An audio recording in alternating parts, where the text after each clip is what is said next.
मुझे याद है जब कोविड की महामारी ने देश को इतने तकलीफ में डाला, तब हमारी एक बातचीत चल रही थी कैसे भारत के उद्योग जगत के लोग मदद कर सकते हैं। रतन टाटा जी ने एक मिनट झिझक नहीं की, सीधा कहा कि टाटा ग्रुप 1500 करोड़ रुपए कोविड की लड़ाई के लिए सरकार के साथ जुड़ के खर्चा करेगा। कभी ऐसा कोई व्यक्ति नहीं होगा जिसने कोई उनसे अच्छे काम के लिए मदद मांगी हो और उन्होंने ना किया हो। कुछ युवा डॉक्टरों ने मिलके एक अस्पताल शुरू करने की सोची संभाजी नगर में। डॉक्टर हेडगेवार के नाम पे वो अस्पताल आज भी लाखों लोगों की सेवा कर रहा है। तब जब रतन टाटा जी को पता चला कि युवा डॉक्टरों ने इसका कल्पना की है, तो बेझिझक उन्होंने पूरी सहायता करी। मुझे याद है जब कोविड की महामारी ने देश को इतने तकलीफ में डाला, तब हमारी एक बातचीत चल रही थी कैसे भारत के उद्योग जगत के लोग मदद कर सकते हैं। तो रतन टाटा जी ने एक मिनट झिझक नहीं की, सीधा कहा कि टाटा ग्रुप 1500 करोड़ रुपए कोविड की लड़ाई के लिए सरकार के साथ जुड़ के खर्चा करेगा, बिना कुछ वापस सामने किसी प्रकार का कोई कंडीशन रखे। 1500 करोड़ रुपए उन्होंने कमिट कर दिए कोविड की लड़ाई के लिए, जिसमें से 500 करोड़ रुपए उन्होंने सीधा एक दिन के अंदर चेक भेज दिया पीएम केयर्स में, जिससे कोविड की लड़ाई में भी हमारे हाथ मजबूत हुए।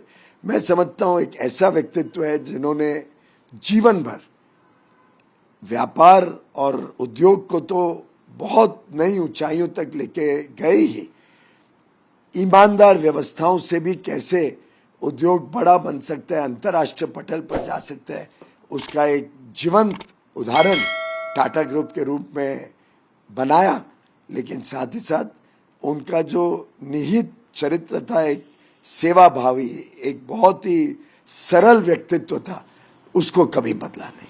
चूंकि आपका उनसे निजी संबंध भी था, कुछ ऐसी देशवासियों को आप बताना चाहते हैं, चूंकि अब रतन टाटा नहीं रहे, कोई ऐसी यादें जो आपका उनसे जुड़ा हुआ हो? कई सारे यादें आती हैं। जैसे हमने रेलवे में एक बार प्रधानमंत्री नरेंद्र मोदी जी ने हजारक स्टेशन पे वाईफाई लगाने का निर्णय लिया, और 1000 स्टेशन पे जब वाईफाई लग गया था और एक अंतर्राष्ट्रीय कंपनी की मदद भी उसमें हमें मिली थी, गूगल ने मदद की थी कि पहले चरण में वाईफाई लग सके। उसका प्रभाव इतना अच्छा था, यात्रियों के लिए इतनी सुविधा हो गई थी। उसके कारण मैं एक बार रायपुर गया था, मैंने रायपुर में रात को बच्चों को देखा कि बच्चे बड़े पैमाने पे रेलवे स्टेशन पे रात को 12-1 बजे पढ़ाई कर रहे थे, क्योंकि वहां का वाईफाई सबसे तेज था, अच्छा था। तो हमें लगा कि ये वाईफाई को हमने पूरे देश में हर स्टेशन में लेके जाना चाहिए। तो साधारणतः तो हम बजट में प्रोविजन प्रावधान करते, अगले साल के बजट में प्रावधान होता, फिर वो लगता। मैंने ऐसे ही माननीय रतन टाटा जी को बताया कि इसका हमें ऐसा ऐसा लाभ हुआ है, और अब हम चाहते हैं कि जो बाकी 6500 स्टेशन है सभी में वाईफाई लगाया जाए। तो उन्होंने तुरंत बिना हिचक करे तुरंत कहा कि टाटा सन्स इसके लिए पूरा पैसा देगा रेलवेज को। उनका कोई लेना देना नहीं था। तब तक तो टेलीकॉम इंडस्ट्री से भी टाटा सन्स निकल चुके थे, टाटा ग्रुप में कोई टेलीकॉम का कोई काम नहीं था। उन्होंने सीधा उनके जो सचिव थे और उनके सहयोगी थे वेंकट, उनको आदेश दिया, 450 करोड़ रुपए एक पलक में उन्होंने रेलवेज को दे दिए। मुझे याद है जब अंत में वो प्रोजेक्ट खत्म हो रहा था, तब थोड़े और पैसे की जरूरत थी। हमें शर्म भी आ रही थी कि क्या छोटे सी चीज के लिए टाटा जी को हम अप्रोच करें, पर उनके वेंकट ने कहा कि रतन टाटा जी ने कहा ये जिम्मेदारी है, टाटा ग्रुप पूरी रेलवे में वाईफाई को फंड करेगा और जो भी कमी पड़ेगी वो भी देने के लिए तुरंत तैयार हो गए। तो एक उनके मन में हर वक्त कैसे भारत आगे जाए, कैसे भारत के युवा शक्ति को मौके मिले।